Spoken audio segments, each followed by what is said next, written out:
സുഹൃത്തുക്കളെ, മൃതസഞ്ജീവനി തുടരുകയാണ്. നമ്മൾ ഇതിനകം കണ്ടു കഴിഞ്ഞ ഒരു വസ്തുതയുണ്ട്. അതായത് ശുക്രാചാര്യർ നഗരയുഗത്തിൽ ജന്മം കൊണ്ട ഒരു മനുഷ്യനാണ് എന്ന യാഥാർത്ഥ്യം ചരിത്രാന്വേഷികളുടെ സൂക്ഷ്മമായ അന്വേഷണത്തിൽ നിന്ന് മനസ്സിലാക്കിയെടുക്കുവാൻ സാധിക്കുന്ന ഒരു കാര്യമാണ്. അസുരഗുരു എന്ന് പരക്കെ അറിയപ്പെടുന്ന ശുക്രാചാര്യർ BC 24-ാം ശതകത്തിലാണ് ജന്മം കൊണ്ടിട്ടുള്ളത് എന്ന കാര്യം. ഒരു കാര്യം കൂടെ നമുക്ക് വ്യക്തമായിട്ട് അറിയേണ്ടതുണ്ട്. ശുക്രാചാര്യരുടെ നിലപാടുകളെക്കുറിച്ചും ജനനത്തെക്കുറിച്ചു പോലും. അതായത് ശുക്രാചാര്യർ എവിടെയാണ് ജനിച്ചിട്ടുള്ളത്? അദ്ദേഹം ഭാരതത്തിൽ തന്നെയാണോ ജനിച്ചത്? ആ സംശയം ചോദിക്കാനുള്ള പ്രധാന കാരണം നമുക്ക് വളരെ വ്യക്തമായിട്ട് മനസ്സിലായി കഴിഞ്ഞു. ഭാരതത്തിൽ സിന്ധു നദിയുടെ തീരത്ത് മാത്രമാണ് ആദ്യകാലങ്ങളിൽ ജനവാസം ഉണ്ടായിരുന്നത് എന്ന കാര്യം. അതിൽ തന്നെ സിന്ധു നദിയുടെ തീരത്ത് എങ്ങനെയാണ് ജനം ഉണ്ടായത്, ഒരു ജനസഞ്ചയമായി അത് വളർന്നു വന്നത് എന്ന കാര്യത്തെക്കുറിച്ചുള്ള അന്വേഷണമാണ്, ചരിത്രാന്വേഷണമാണ് നമ്മളിപ്പോൾ നടത്തിക്കൊണ്ടിരിക്കുന്നത് എന്ന് ഓർമ്മിക്കുമല്ലോ. അതിൽ നമ്മൾ വ്യക്തമായിട്ട് മനസ്സിലാക്കി കഴിഞ്ഞു. അതായത് അങ്ങക്കലെയുള്ള മെഡിറ്ററേനിയൻ കടലിൽ ഉള്ള ദ്വീപ സമൂഹത്തിൽ നിന്നാണ് മനുഷ്യൻ അല്ലെങ്കിൽ മനുഷ്യർ ലോകത്തിൻ്റെ പല ഭാഗങ്ങളിലേക്കും എത്തിപ്പെട്ടിട്ടുള്ളത് എന്ന യാഥാർത്ഥ്യം. ആഫ്രിക്കയിൽ ജന്മം കൊണ്ട മനുഷ്യൻ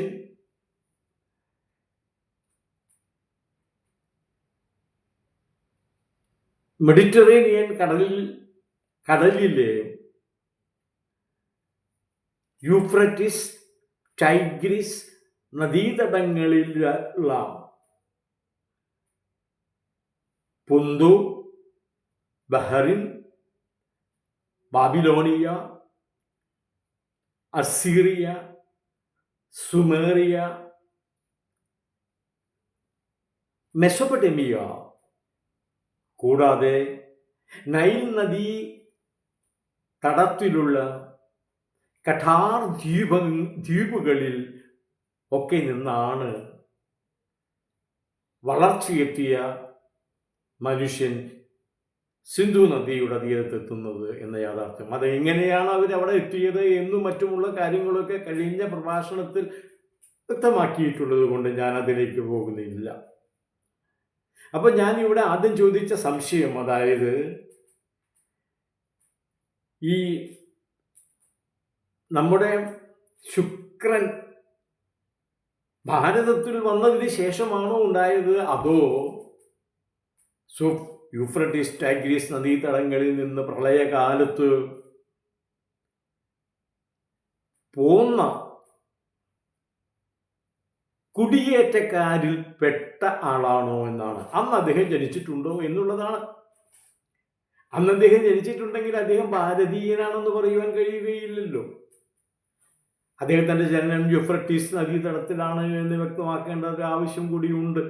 പക്ഷേ അങ്ങനെയല്ല, ആ ഒരു ആവശ്യം വരുന്നില്ല. കാരണം ഇവിടുത്തെ സാഹചര്യങ്ങളും പരിസ്ഥിതികളും ഒക്കെ കണക്കിലെടുത്ത് ചരിത്രപരമായിട്ടുള്ള അന്വേഷണത്തിൽ നിന്ന് വ്യക്തമാകുന്ന ഒരു കാര്യമുണ്ട്.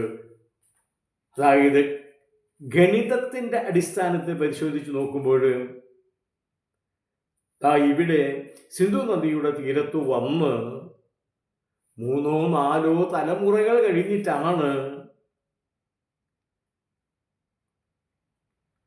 ശുക്രാചാര്യരുടെ ജനനം ആവശ്യപ്പെടുന്ന സംഗതികൾ ഉണ്ടായിട്ടുള്ളത്.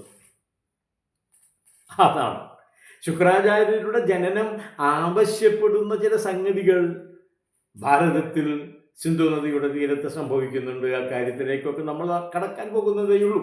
അതുകൊണ്ടാണ് നമുക്ക് സംശയം തോന്നുന്നത്, ശുക്രാചാര്യർ ഭാരതീയനാണോ അതോ യൂഫ്രട്ടീസ് ടൈഗ്രീസ് നദീതടങ്ങളിൽ നിന്ന് വന്ന അഭയാർത്ഥി എന്ന് പറയാൻ പറ്റുകയില്ല, കുടിയേറ്റക്കാരിൽ ഉൾപ്പെട്ടിട്ടുണ്ടായിരുന്നുവോ എന്ന്.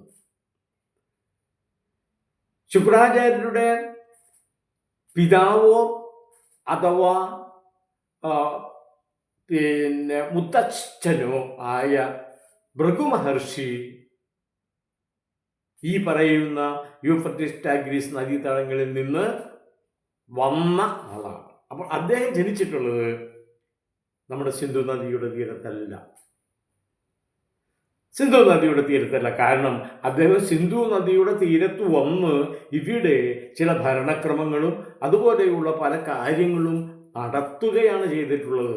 അതുകൊണ്ട് അദ്ദേഹം സിന്ധു നദിയുടെ തീരത്ത് അല്ലെങ്കിൽ ഭാരതത്തിൽ ജനിച്ച ഒരാളാണെന്ന് നമുക്ക് പറയുവാൻ കഴിയുകയില്ല.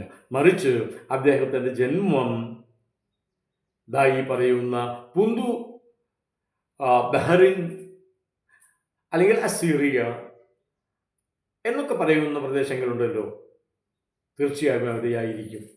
അതിലെവിടെ എന്ന് നമുക്ക് വ്യക്തമായിട്ട് ചരിത്രം രേഖപ്പെടുത്തിയിട്ടില്ലാത്തത് കൊണ്ട്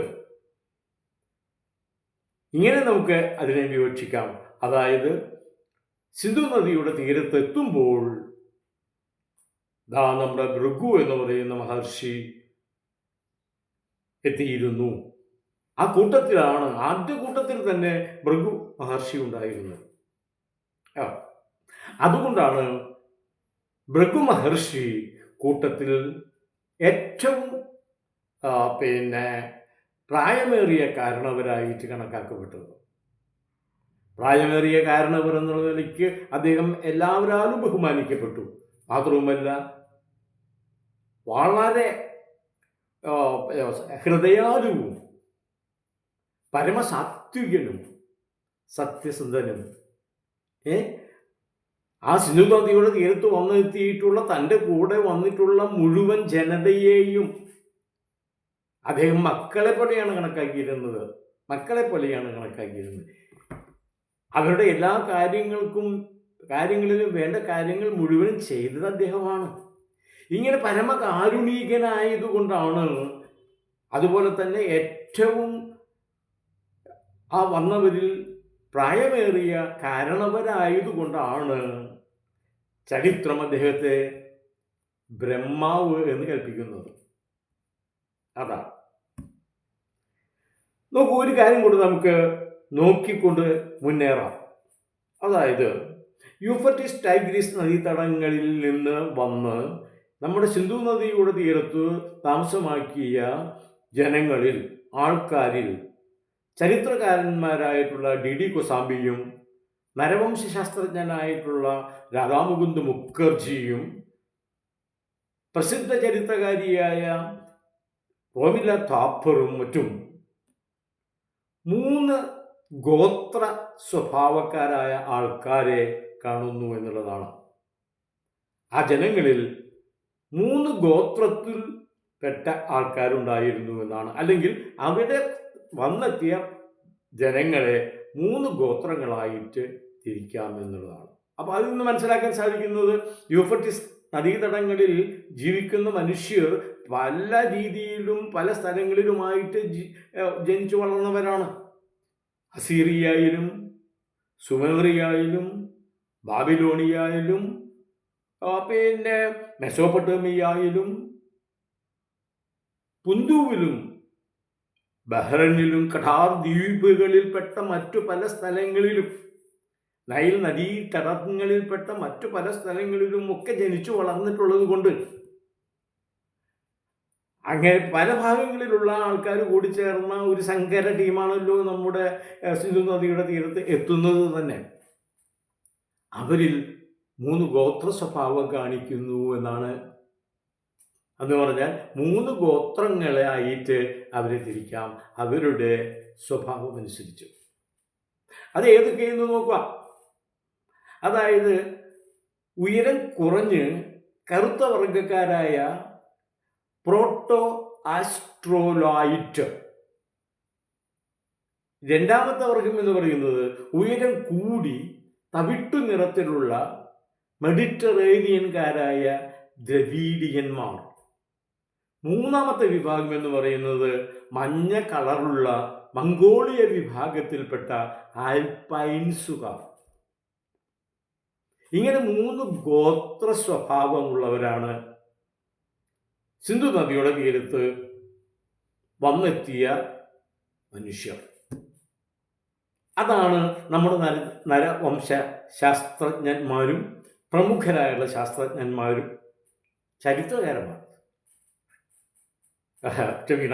ചരിത്രകാരന്മാർ ലേഖനം ചെയ്തു വെച്ചിട്ടുള്ള വസ്തുത. ഇങ്ങനെ 3 ഗോത്രങ്ങളായി തരംതിരിക്കുന്നവരിൽ എത്രയോ വംശക്കാരുണ്ട്. അതാണ്, നിരവധിയായ വംശക്കാരുണ്ട്. ഒരു ഗോത്രം എന്ന് പറയുമ്പോൾ അങ്ങനെ കയ്യിൽ ഒതുക്കാവുന്ന രീതിയിലുള്ള നമ്പറല്ല. വലിയ തോതിലുള്ള ഒരു ജനവിഭാഗമാണ്. നേരെ മറിച്ച് ഒരു വംശം എന്ന് പറയുന്നത് അത് വളരെ കുറഞ്ഞ ആൾക്കാരെ ഉണ്ടാവുള്ളൂ. ഒരു കുടുംബത്തിൻ്റെ തന്നെ ആദ്യകാലത്തുണ്ടായിരുന്നവർ മുതൽ അതുമായി ബന്ധപ്പെട്ടിട്ടുള്ള രക്തബന്ധമൊക്കെ ഉള്ള ആൾക്കാരൊക്കെ കൂടിച്ചേരുമ്പോഴാണ് ഒരു വംശമാകുന്നത്. അപ്പോൾ എത്രയോ വംശങ്ങളുണ്ടാവും. സിന്ധു നദീതടം മുഴുവനും ജനനിബിഡമാകുമ്പോൾ അനവധി തരത്തിലുള്ള വംശക്കാരുണ്ട്. അവിടെ പറയാവുന്ന രീതിയിലാണെങ്കിൽ ഏറ്റവും പ്രധാനമായിട്ട് ഭൃഗുക്കൾ തന്നെയാണ്. ഭൃഗു മഹർഷിയുടെ സംരക്ഷണത്തിൻ്റെ കീഴിൽ ജീവിച്ചു പോന്നിരുന്ന ഭൃഗുഗോത്രം. ആ ഭൃഗുഗോത്രത്തിന് വലിയ പ്രത്യേകതകളൊക്കെ ഉണ്ട്. ആ പ്രത്യേകതകളെ കുറിച്ചൊക്കെ നമുക്ക് വല്ലാതെ ഒന്നും പറയാണ്ട തന്നെ കടന്നു പോകേണ്ടി വരും. കാരണം നമുക്ക് അവരുടെ ആചാര സമ്പ്രദായ രീതികളെ കുറിച്ചൊന്നും അറിയില്ലെങ്കിലും ഭൃഗു മഹർഷിയുടെ സ്വഭാവത്തിൽ നിന്ന് ഒരു കാര്യം വ്യക്തമായിട്ട് മനസ്സിലാക്കാൻ സാധിക്കും. അവര് നല്ലതുപോലെയുള്ള ശുദ്ധകർമ്മങ്ങൾ ചെയ്ത് ജീവിച്ചവരാണ്. അതാണ് അതിൽ നിന്ന് മനസ്സിലാക്കാൻ സാധിക്കുന്നത്. അപ്പോൾ ഭൃഗുക്കളുടെ ഏറ്റവും ഉയർന്ന കാരണവരായി ഭൃഗു മഹർഷി നിൽക്കുന്നു. അദ്ദേഹത്തിൻ്റെ തൊട്ടു താഴെയായിട്ട് എത്രയോ പ്രായം ചെന്നവരുമുണ്ട്. രണ്ടാമത്തെ വംശം എന്ന് പറയുന്ന പ്രധാനമായിട്ടുള്ള വംശത്തിനെ പറ്റിയാണ് ഞാൻ പറയുന്നത്. അത്രയും ജനങ്ങളുള്ള സമയത്ത്, അതായത് സിന്ധു നദീതടം കവിഞ്ഞ് രവി നദിയുടെ അടുത്തേക്കും മറ്റ് സത്ലജിലേക്കുമൊക്കെ ആൾക്കാർ പരന്നു കഴിഞ്ഞ ശേഷമാണ് നമ്മൾ ഈ പറയുന്നത്. അതായത് 2-3 ഡിസ്ട്രിക്റ്റുകളുടെ വലിപ്പത്തിൽ ജനം ആയി കഴിഞ്ഞിരിക്കുന്നു എന്നുള്ളതാണ് മനസ്സിലാക്കേണ്ടത്. ആ സമയത്ത് അനവധിയായ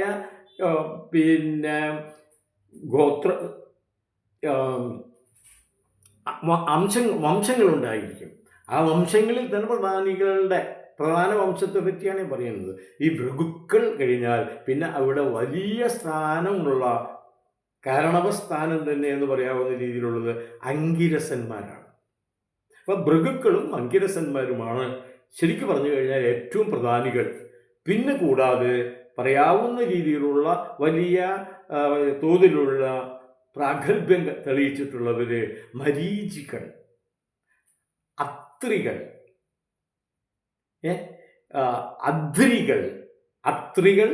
അദ്രികൾ, കണ്വന്മാർ, അങ്ങനെ പോകുന്നു നിരവധിയായിട്ടുള്ള മനുഷ്യർ. അതിൽ തന്നെ ഭരതർ യാദവർ തുടങ്ങിയതായിട്ടുള്ള വേറെ കുറേ ആൾക്കാരുണ്ട്. ഇവിടെ നമ്മുടെ ചരിത്രത്തിനും അതുപോലെയുള്ള കാര്യങ്ങൾക്കുമൊക്കെ ഒരുപാട് പ്രശ്നങ്ങൾ അഭിമുഖീകരിക്കേണ്ടി വരുന്നുണ്ട്. ഇപ്പോൾ ഭാരതത്തിന് ഭാരതം എന്ന പേര് കിട്ടിയത് അവിടെ ആദ്യകാലത്ത് ഭരതർ എന്ന് പറയുന്ന ഒരു വംശം, ഒരു ഗ്രൂപ്പ്, ഒരു കുറേ ആൾക്കാർ വന്നെത്തിയിരുന്നു. അവരുടെ ഭരണം നടന്നതുകൊണ്ടാണ്. അതിൽ ഏതൊക്കെയോ ആൾക്കാർ രാജാക്കന്മാരൊക്കെ ആയിട്ടുണ്ട്. അതിൽ ഭരതൻ എന്ന് പറയുന്ന ഒരു രാജാവ് ഉണ്ടായിട്ടുണ്ട് എന്നൊക്കെ പറയുന്നുണ്ട്. അതുകൊണ്ട് ഈ ഭരതൻ എന്ന് പറയുന്ന രാജാവ് രാജ്യം ഭരിച്ചതുകൊണ്ട് ഭാരതം എന്ന് പറയുന്ന പേര് കിട്ടിയത് എന്ന് ഒരു വിഭാഗം പറയുമ്പോൾ, വേറെ ഒരു ഭരതൻ്റെ കാര്യം നമുക്കറിയാം. അതായത് ഈ കണ്ണു മഹർഷിയുടെ വളർത്തുപുത്രിയായ ശകുന്തള പ്രസവിച്ചുണ്ടായ മകൻ്റെ പേരും ഭരതൻ എന്നാണ്. ഇതൊക്കെ കെട്ടുകഥകളായിട്ട് നമുക്ക് കണക്കാക്കാൻ പറ്റുകയുള്ളൂ. ഇവിടെ ഇതിൽ നിന്ന് മനസ്സിലാക്കിയെടുക്കേണ്ട കാര്യം എന്താണെന്ന് വെച്ച് കഴിഞ്ഞാൽ, നിരവധിയായ ഗോത്രക്കാരും അനവധിയായ വംശക്കാരുമൊക്കെ ഉണ്ടായിരുന്ന കാലത്ത് കുറേ കാലം കഴിയുമ്പോൾ വല്ലാതെയൊന്നും അന്ന് അറിയപ്പെട്ടിട്ടില്ലാത്ത വംശത്തിൽപ്പെട്ടവരൊക്കെ രാജ്യഭരണത്തിലെത്തിയിട്ടുണ്ടാവാം. ആ രാജ്യഭരണത്തിലെത്തിക്കഴിയുമ്പോൾ ഓരോരുത്തർക്കും തോന്നുകയാണ്, ഞാനാണ് ഭാരതത്തിൽ ഇവിടെ വന്നിട്ടുള്ളവരിൽ വെച്ച് ഏറ്റവും വലിയ കേമന്മാർ എന്ന്. അപ്പം അവർ സ്വയം പ്രഖ്യാപിച്ചത് അനുസരിച്ച് പല ആൾക്കാരും പറഞ്ഞു പരത്തിയിട്ടുണ്ടാവും, നമ്മുടെ രാജ്യത്തിന് ഈ പേര് കിട്ടിയത് ഇദ്ദേഹം ഭരിച്ചുകൊണ്ടാണ് എന്ന്. ഒരു കാര്യം വ്യക്തമായിട്ട് പറയുവാൻ ഞാൻ ആഗ്രഹിക്കുന്നു. ഓരോരുത്തരും വീരവാദം മുഴക്കി ചരിത്രത്തിൽ ഒരുപാട് കഥകൾ സ്വന്തമായിട്ടുണ്ടാക്കിയിട്ടുണ്ട്. ഒരുപാട് ആൾക്കാർ ചരിത്രത്തിൽ സ്വന്തമായി പ്രാഗൽഭ്യം തെളിയിക്കുവാൻ ആയി ഇല്ലാത്ത കഥകളൊക്കെ പറഞ്ഞുണ്ടാക്കിയിട്ടുണ്ട്. അങ്ങനെ പ്രത്യേകമായ ഒരു ഭരതർവ, അങ്ങനെ പ്രത്യേകമായ ഒരു യാദവരോ ആദ്യമായി ഭാരതത്തിൽ കാലൂന്നി എന്ന് പറയുവാൻ, അങ്ങനെ അഭിമാനിക്കുവാൻ സാധിക്കുകയില്ല. കാരണം നമ്മൾ വളരെ വ്യക്തമായിട്ട് കണ്ടു കഴിഞ്ഞു, യൂഫ്രട്ടീസ് നദീ തടത്തിൽ നിന്ന് വന്ന ആൾക്കാരെല്ലാവരും ഭാരതത്തിൽ വരുന്നത് ഏകദേശം ഒരേ സമയത്താണ്. അതിൽ ആദ്യം ഞാനാണ് കാലുകുത്തിയത് എന്ന് വീമ്പടിക്കുന്നതിൽ യാതൊരു കാര്യവുമില്ല. ആദ്യം ഞങ്ങളാണ് സിന്ധു നദിയുടെ തീരത്ത് വന്നെത്തിയത് എന്ന് പറയുന്നതിൽ അർത്ഥമില്ല. കാരണം നമ്മൾ കണ്ടു കഴിയുന്ന ഒരു വസ്തുതയാണ്, ആ പ്രളയത്തിൽ അതിൻ്റെ ഭീഷണിയിൽ ജീവനും കൊണ്ട് ഓടിപ്പോന്നിട്ടുള്ള ആൾക്കാർ സിന്ധു നദിയുടെ തീരത്തേക്ക് കാലെടുത്ത് കുത്തുമ്പോൾ അതിൽ ആദ്യത്തെ ആൾ, രണ്ടാമത്തെ ആൾ, മൂന്നാമത്തെ ആൾ അങ്ങനെയൊന്നുമില്ല. ഒരു തോണിയിൽ നിന്ന് കാലെടുത്ത് കുത്തുന്നതിൻ്റെ അടിസ്ഥാനത്തിലൊന്നുമല്ല ആദ്യ വരവുകാരെ ചരിത്രം നിർണയിക്കുന്നത്. അപ്പം ഞാൻ പറഞ്ഞതിന് ഇത്രയേ അർത്ഥമുള്ളൂ. അതായത് ചരിത്രത്തിലും ഒരുപാട് ഇല്ലാക്കഥകൾ പറഞ്ഞുണ്ടാക്കിയിട്ടുണ്ട്. ചരിത്രത്തിലും ഒരുപാട് രാജാക്കന്മാരും പ്രഭുക്കന്മാരുമൊക്കെ ഇല്ലാത്ത പ്രാഗൽഭ്യവും കേമത്വവും ഒക്കെ കൊട്ടിഘോഷിച്ചിട്ടുണ്ട്. അതൊക്കെ പാഴ്ക്കഥകളാണ് എന്നാണ്. അതൊക്കെ പാഴ്ക്കഥകളാണ്. ചരിത്രകാരന്മാർ ഇത് വേണ്ടതുപോലെ മനസ്സിലാക്കുകയും അത് യഥാർത്ഥത്തിൽ എന്താണ് യാഥാർത്ഥ്യമെന്ന് കണ്ടെത്തുവാൻ സൂക്ഷ്മമായ നിരീക്ഷണങ്ങൾ നടത്തുകയും ചെയ്തിട്ടുണ്ട്. സിന്ധു നദിയുടെ തീരത്ത് വന്നെത്തിയ ജനങ്ങളിൽ ഞാൻ നേരത്തെ പറഞ്ഞതുപോലെ പ്രധാനമായും 3 ഗോത്രക്കാരാണ്. നിരവധിയായ വംശക്കാരുണ്ട്, വ്യത്യസ്തരായ മനുഷ്യരുണ്ട്. അവിടെ ദൈനംദിനം ജനപ്പെരുപ്പം കൂടുകയാണ്. ഒരു ഭാഗത്ത് നിന്ന് യൂഫ്രട്ടീസ് ടൈഗ്രീസ് നദീതടങ്ങളിൽ നിന്ന് ഉള്ള വരവ്, നിലയ്ക്കാത്ത വരവ്, മറുഭാഗത്ത് കൊല്ലം പുതിയ ജനറേഷൻ്റെ വരവ്. അത് വരവ് തന്നെ. അങ്ങനെ 2 വരവ് കൂടി ആയി കഴിഞ്ഞപ്പോൾ എന്തുണ്ടാവുന്നു എന്ന് വെച്ച് കഴിഞ്ഞാൽ, സിന്ധു നദീ തടത്തിൽ സ്ഥലം പോരാണ്ട് വരുന്നു. രവി, അടുത്ത പ്രദേശമായ രവി നദിയാണ്. അവിടത്തേക്കും ആൾക്കാർ കടക്കുന്നു. പിന്നെ തൊട്ടപ്പുറത്തുള്ള മറ്റു പല നദികളെയും തേടി ആൾക്കാർ താമസമാക്കുന്നു. ഇങ്ങനെയൊക്കെ വന്നു കഴിഞ്ഞപ്പോൾ നേരത്തെ പറഞ്ഞതുപോലെയുള്ള പ്രശ്നം വല്ലാതെ ഇരട്ടിക്കുകയാണ്. എങ്ങനെ ഇവരെയൊക്കെ നിയന്ത്രിക്കും? എങ്ങനെയാണ് ഈ ജനക്കൂട്ടത്തെ നിയന്ത്രിക്കുക?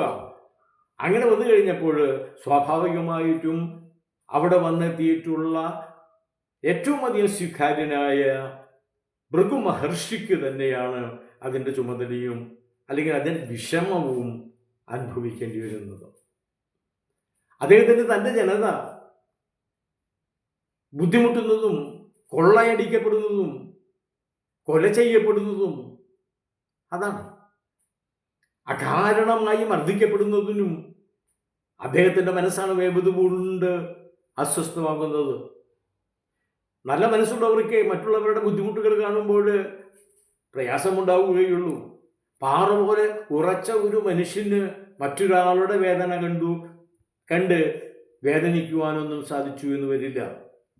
പക്ഷെ മഹർഷി തുല്യമായ മനസ്സുള്ള, ഹൃദയ വിശാലതയുള്ള, അതാണ് അത്തരത്തിലുള്ള ആൾക്കാരെ നമുക്ക് മനുഷ്യരോടുള്ള അവരുടെ അദമ്യമായ സ്നേഹത്തിൻ്റെ അടിസ്ഥാനത്തിൽ, സാർവത്രികമായ സ്നേഹത്തിൻ്റെ അടിസ്ഥാനത്തിൽ മാറ്റി നിർത്തുക തന്നെ വേണം. അങ്ങനെയുള്ള ആളാണ് ഭൃഗു മഹർഷി. ആ ഭൃഗു മഹർഷി മാത്രമല്ല, അദ്ദേഹത്തിൻ്റെ പരമ്പരയിൽപ്പെട്ട ഒരുപാട് ജ്യേഷ്ഠാനുജന്മാരും സുഹൃത്തുക്കളും അദ്ദേഹത്തിനുണ്ട്. കൂടാതെ അങ്കിരസന്മാരും നേരത്തെ പറഞ്ഞ പോലെ നല്ല സ്വാധീനമുള്ളവരാണ്. അവർക്കും ഈ വന്നിട്ടുള്ള മനുഷ്യരിൽ നല്ല എന്താ പറയേണ്ടത്, ബന്ധങ്ങളും കെട്ടുകളും ഒക്കെ ഉള്ളവരാണ്. അതുപോലെ തന്നെ മരീചികൾ, അവർ നല്ല എന്താ പറയേണ്ടത് മനുഷ്യബന്ധങ്ങളുള്ളവരാണ്.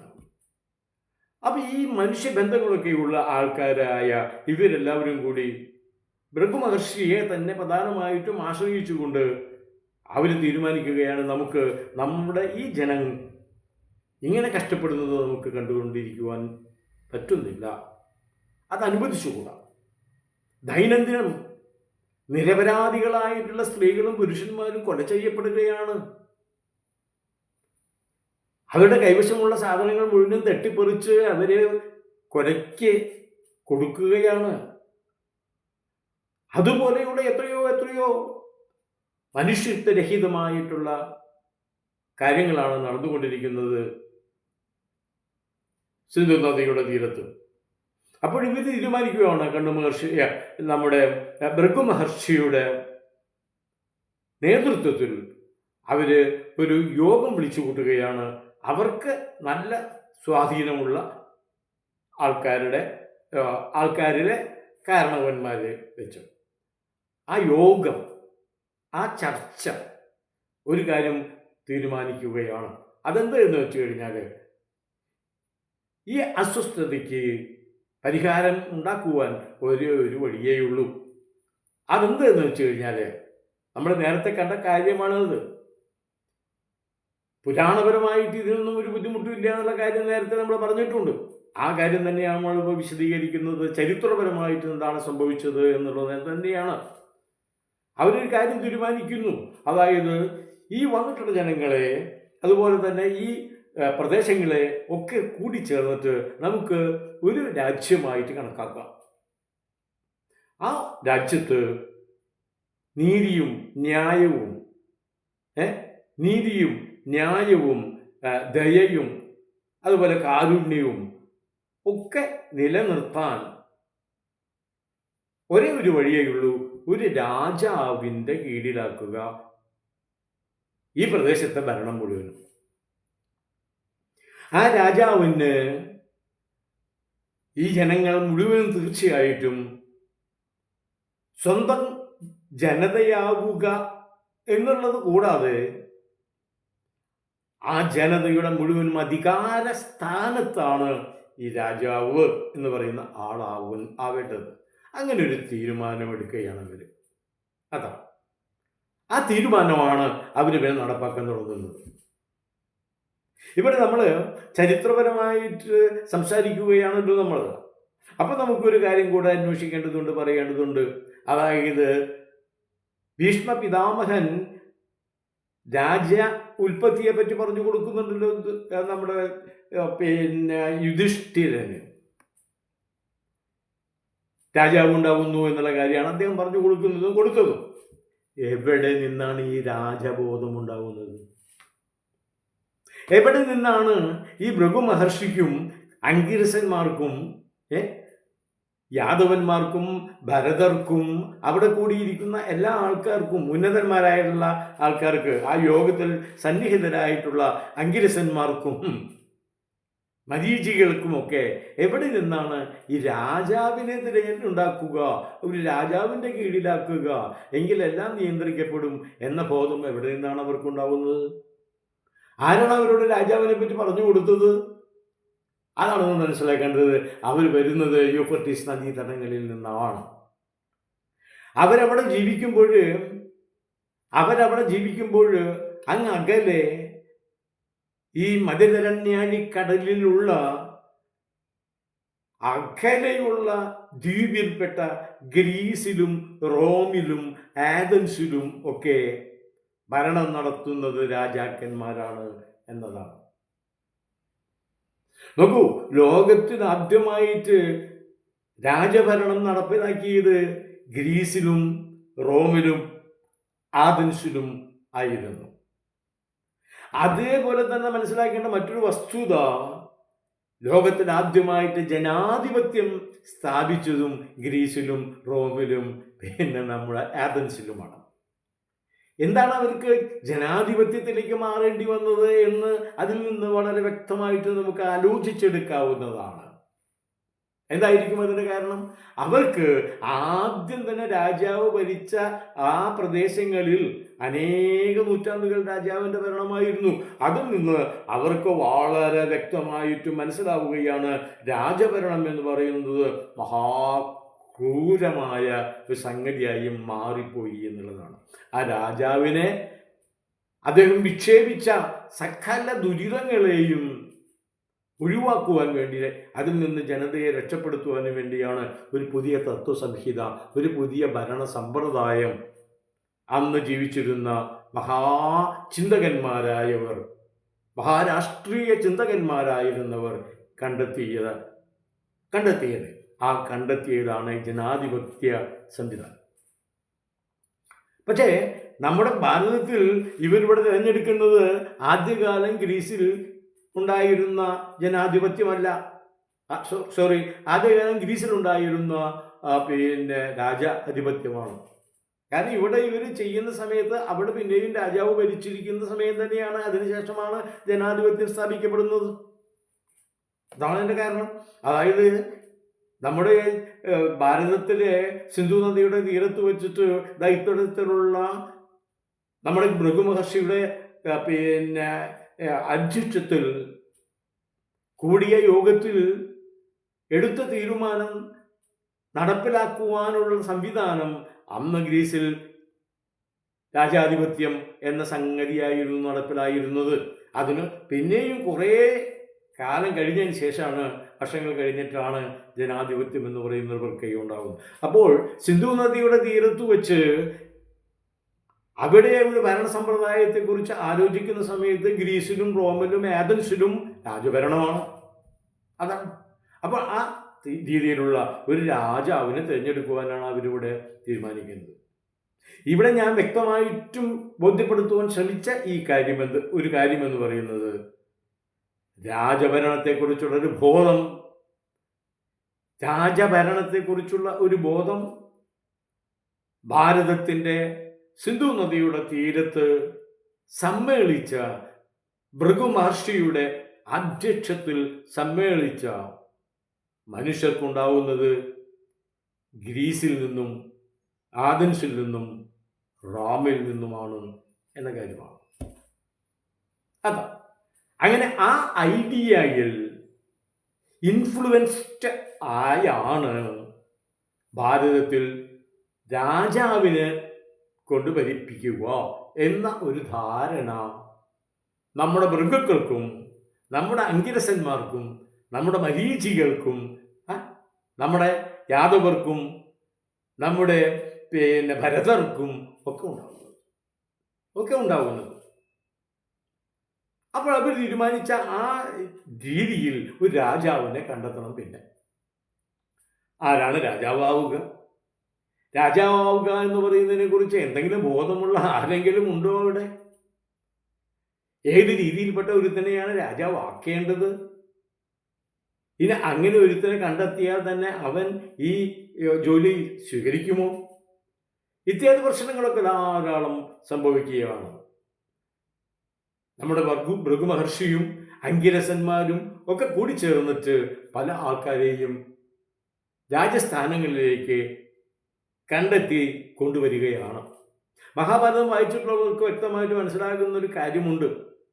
അതായത് മഹാഭാരതത്തിലെ ചന്ദ്രവംശത്തിനും സൂര്യവംശത്തിനും ഒക്കെ ഭരണം നടത്തുന്നതിന് മുൻപും പിൻപുമൊക്കെ രാജാവ് ആകാൻ എത്രയോ ആൾക്കാരെ സെലക്ട് ചെയ്ത് അവർക്കൊന്നും പറ്റാതെ തള്ളിക്കളഞ്ഞിട്ടുണ്ട് എന്ന വസ്തുത.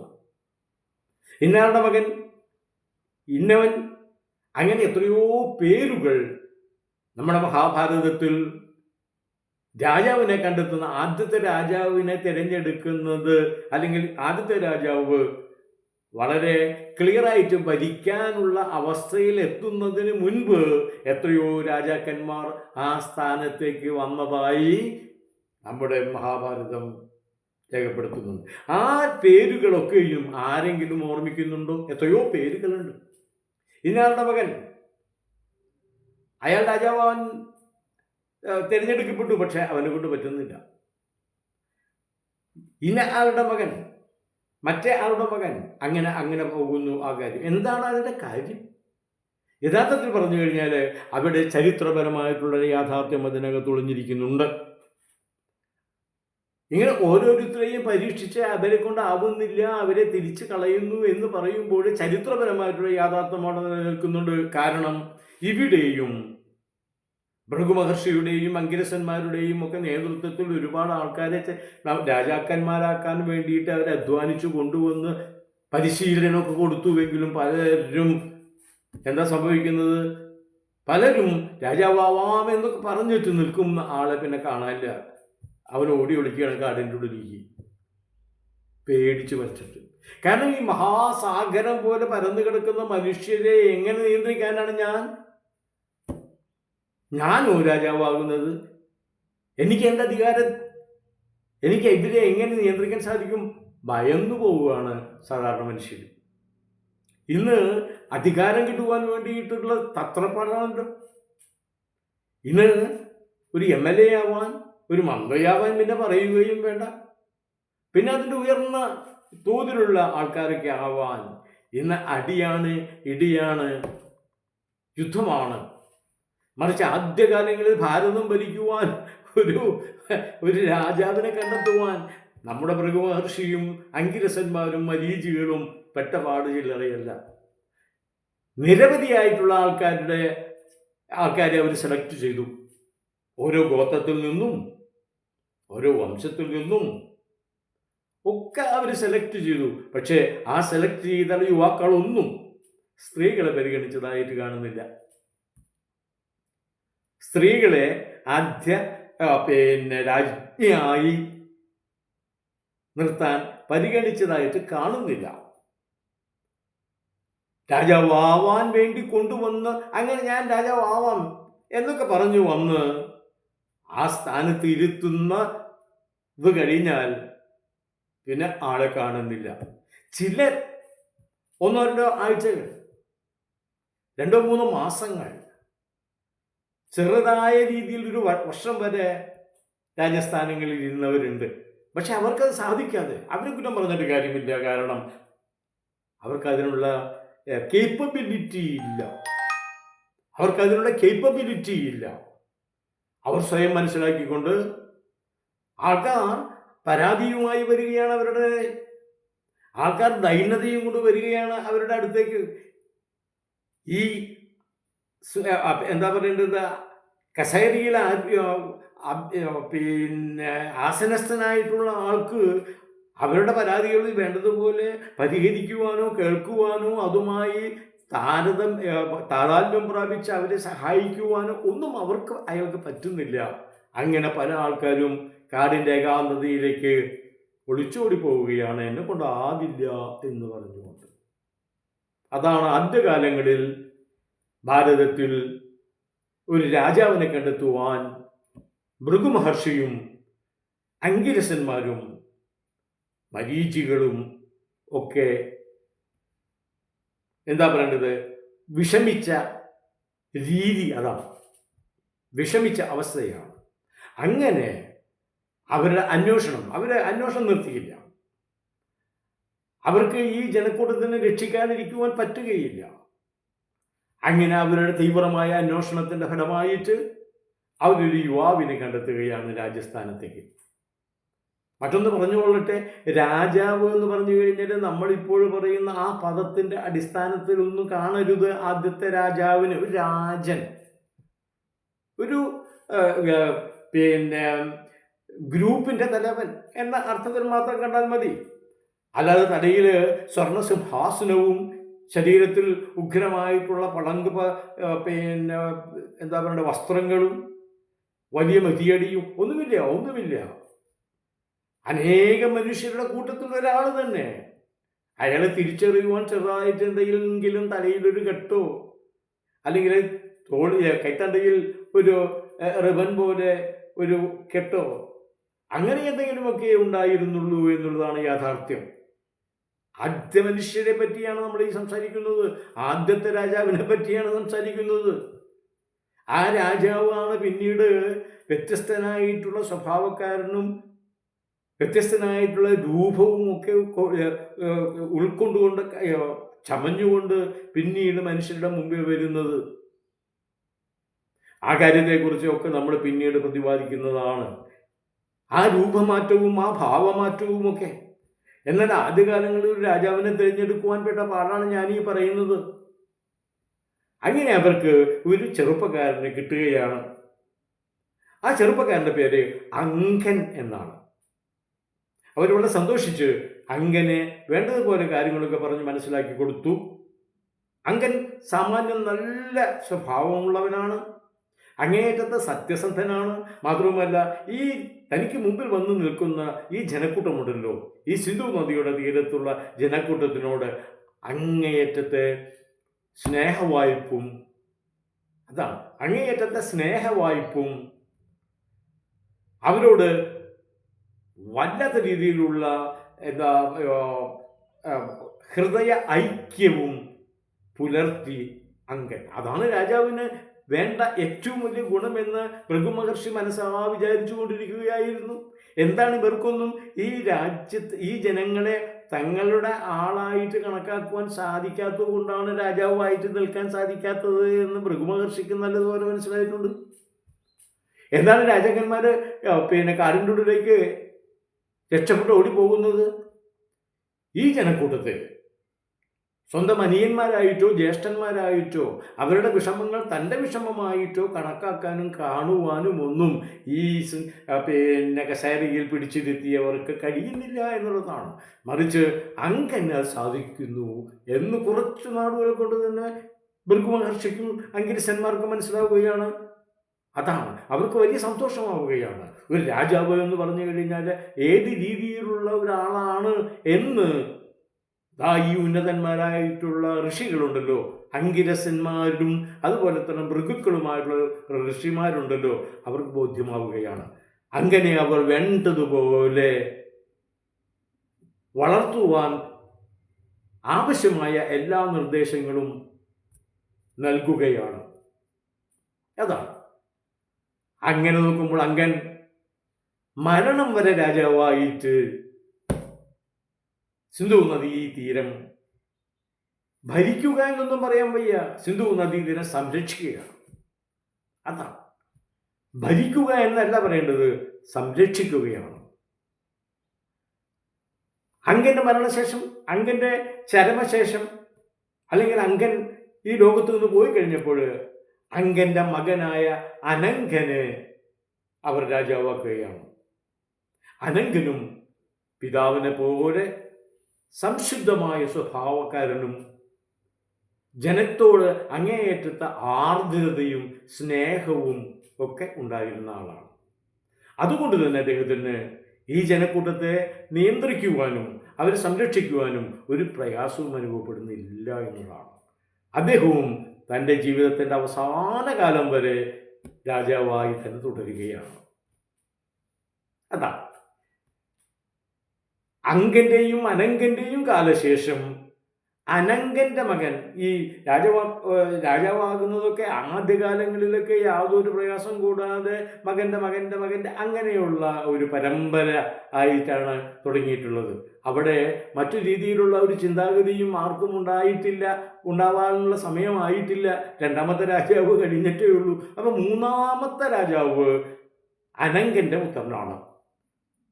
സ്വാഭാവികമായിട്ടും പരമ്പരാതി രീതിയിൽ അനങ്കനെ രാജാവാക്കുകയാണ്. ഈ അനങ്കൻ രാജാവാകുന്നതോടുകൂടെ നമ്മൾ മനസ്സിലാക്കിയെടുക്കേണ്ടത് ഏറ്റവും ചുരുങ്ങിയത് രാജാവ് എന്നുള്ള നിലയ്ക്ക് സിന്ധു നദീതീരം സംരക്ഷിക്കാൻ തുടങ്ങിയിട്ട് ഏറ്റവും ചുരുങ്ങിയത് ഒരു 100 വർഷം കഴിഞ്ഞിരിക്കും. ഒരു രാജാവ് എന്നുള്ള നിലയ്ക്ക് അവരൊക്കെയും ഏറ്റവും ചുരുങ്ങിയത് ഒരു 60-70 വർഷമെങ്കിലും രാജസ്ഥാനങ്ങളിൽ ഇരുന്നിട്ടുണ്ടാവും, രാജാധികാരത്തിൽ ഇരുന്നിട്ടുണ്ടാവും. ആ നിലയ്ക്ക് 100-നപ്പുറത്ത് ഒരു 100, 120, രണ്ട് തലമുറ തന്നെ കഴിഞ്ഞിരിക്കുന്നു എന്നുള്ളതാണ്. അവർ 100-120 വർഷങ്ങൾ അവർ രാജാക്കന്മാരായിട്ട് ഭരിച്ച് കഴിഞ്ഞിരിക്കുന്നു സിന്ധു നദീതീരം. അതാണ്. അതിനുശേഷമാണ് മൂന്നാമത്തെ രാജാവ് ഉണ്ടാകുന്നത്. ആ രാജാവിൻ്റെ പേര് വേനൻ എന്നാണ്. വേനൻ എന്ന് പറയുന്ന രാജാവിനെ പറ്റിയിട്ടൊക്കെ ധാരാളം നമ്മുടെ പുരാണങ്ങളിൽ പരാമർശങ്ങളുണ്ട്. വേനൻ രാജാവ്. ഇപ്പോ ഈ വേനൻ എന്ന് പറയുന്ന രാജാവ് അധികാരത്തിൽ വരികയാണ്. അതിനു മുമ്പ് നമുക്ക് മനസ്സിലാക്കേണ്ടത് വേറൊരു കാര്യം എന്ന് പറയുന്നത്, ഈ രണ്ട് രാജാക്കന്മാരുടെയും ഭരണം സുഗമമാക്കുവാൻ ഭൃഗു മഹർഷിയുടെ ഭാഗത്തു നിന്നും അങ്കിരസന്മാരുടെ ഭാഗത്തു നിന്നും അതുപോലെ മറ്റുള്ള പ്രമുഖന്മാരായിട്ടുള്ള ഈ മരീചികള്, ഭരതര്, യാദവര് ഇവരുടെയൊക്കെ ഭാഗത്തു നിന്നും വലിയ സപ്പോർട്ട് ഉണ്ടാവുന്നുണ്ട്. അവരുടെയൊന്നും സപ്പോർട്ട് ഇല്ലെങ്കിൽ പിന്നെ രാജാവ് എങ്ങനെയാണ് ഭരിക്കുക? ആദ്യം തിരഞ്ഞെടുക്കപ്പെട്ടിരിക്കുന്ന അങ്കനും അനങ്കനും ഈ ഭരണത്തെക്കുറിച്ച് യാതൊന്നും അറിയില്ലല്ലോ. അവര് വെറുതെ ഒരു രാജസ്ഥാനത്ത് കൊണ്ട് ഇരുത്തിയിട്ട് അവരെ കഷ്ടത്തിലാക്കാനും പാടില്ലല്ലോ. അങ്ങനെ അദ്ദേഹത്തിന് രാജഭരണത്തിൽ വ്യുൽപ്പത്തി ഉണ്ടാകാൻ, അറിവുണ്ടാവാൻ, വേണ്ടത് ചെയ്യുവാൻ ഒക്കെ ആവശ്യമായ നിർദ്ദേശങ്ങളും സഹായ സഹകരണങ്ങളും നൽകിയ ആൾക്കാരാണ് ഭൃഗു മഹർഷിയും അങ്കിരസന്മാരുമൊക്കെ. അതിൽ തന്നെ ഭൃഗു മഹർഷി ഭരണം യഥാക്രമം നടത്തുവാനും ഭരണം സുഗമമായി കൊണ്ട് നടക്കുവാനും ഒക്കെ ആവശ്യമായ നിർദ്ദേശങ്ങൾ അടങ്ങുന്ന ഒരു പുസ്തകം ഉണ്ടാക്കുകയാണ്. അത് പുസ്തക രൂപത്തിലൊന്നും ആയിരിക്കണമെന്നില്ല അക്കാലത്ത്. അത് പുസ്തക രൂപത്തിൽ ആയി എന്നൊക്കെ പറയുന്നത് പിൽക്കാലത്താണ്. അദ്ദേഹം അവരെ ബോധ്യപ്പെടുത്തിയ കുറെ അറിവുകളുണ്ട്. ആ അറിവുകളൊക്കെ ഏതെങ്കിലും രീതിയിൽ ദിവസവും വന്ന് പറഞ്ഞ് മനസ്സിലാക്കി കൊടുക്കുകയോ അങ്ങനെയൊക്കെ ആകാം. എന്താണെങ്കിലും പിൽക്കാലത്ത് അതൊക്കെ ഒരു ഗ്രന്ഥത്തിൽ ആണ് എഴുതി കൊടുത്തത് എന്ന് പലരാലും പറഞ്ഞ് അങ്ങനെ കേൾവിപ്പെട്ടിട്ടുണ്ട്. മാത്രവുമല്ല ആ ഗ്രന്ഥം ബ്രഹ്മാവിൻ്റെ സൃഷ്ടിയാണ് എന്നാണ്. ഞാൻ നേരത്തെ കഴിഞ്ഞ പ്രഭാഷണത്തിലും ഇന്നും തന്നെ പറയുകയുണ്ടായി, ഇവിടെയൊക്കെ ബ്രഹ്മാവിന് വളരെ എളുപ്പത്തിൽ കാര്യങ്ങൾ നിർവഹിക്കാൻ സാധിക്കുമല്ലോ. അതിൻ്റെ ഒരു ആവശ്യമുണ്ടല്ലോ പുരാണത്തിന്. അപ്പം ബ്രഹ്മാവ് ഈ കാര്യങ്ങളൊക്കെ നിയന്ത്രിക്കുവാനും ഭരണം സുഗമമാക്കുവാനും വേണ്ടി ബ്രഹ്മദണ്ഡ നീതി, അതാണ് ബ്രഹ്മദണ്ഡ നീതി എന്ന് പറയുന്ന ഒരു നീതിശാസ്ത്രം എഴുതി കൊടുത്തു എന്നാണ് യഥാർത്ഥത്തിൽ നമ്മുടെ ഭൃഗു മഹർഷി അരുളി ചെയ്ത കാര്യങ്ങളൊക്കെയും ക്രോഡീകരിച്ചുകൊണ്ട് പിൽക്കാലത്ത് എഴുതപ്പെട്ട ഗ്രന്ഥമായിരിക്കണം ഈ ബ്രഹ്മദണ്ഡനീതി എന്ന് പറയുന്നത്. അത് ശരിക്കു പറഞ്ഞാൽ ബ്രഹ്മദണ്ഡനീതിയല്ല, ഭൃഗുദണ്ഡനീതിയാണ്. ഭൃഗുദണ്ഡനീതിയാണ് ഈ പുസ്തകം, ഈ നീതിശാസ്ത്ര ഗ്രന്ഥം അനങ്കനെയും അങ്കനെയും എത്രമാത്രം സഹായിച്ചു എന്നുള്ള കാര്യങ്ങളും, ശേഷം എങ്ങനെയാണ് മൂന്നാമത്തെ രാജാവായ വേനൻ്റെ കാലത്ത് എങ്ങനെയാണ് ഭരണം നടന്നത് എന്നും മറ്റുമുള്ള കാര്യങ്ങളാണ് നമുക്ക് പ്രതിപാദിക്കാനുള്ളത്. ഈ വേനഭരണത്തിൽ ആണ് നമ്മൾ അന്വേഷിച്ചു കൊണ്ടിരിക്കുന്ന മൃതസഞ്ജീവനിയെ ഉൽപ്പാദിപ്പിക്കുവാൻ അല്ലെങ്കിൽ ഉണ്ടാക്കുവാൻ കാരണക്കാരനായി മാറുന്നത് എന്ന സൂചന നൽകിക്കൊണ്ട് ഞാൻ ഈ ഇന്നത്തെ പ്രഭാഷണം നിർത്തുകയാണ്. അതിൻ്റെ അടുത്ത ഭാഗങ്ങൾ അടുത്ത ദിവസത്തിൽ കേൾക്കാം. എല്ലാവർക്കും നമസ്കാരം.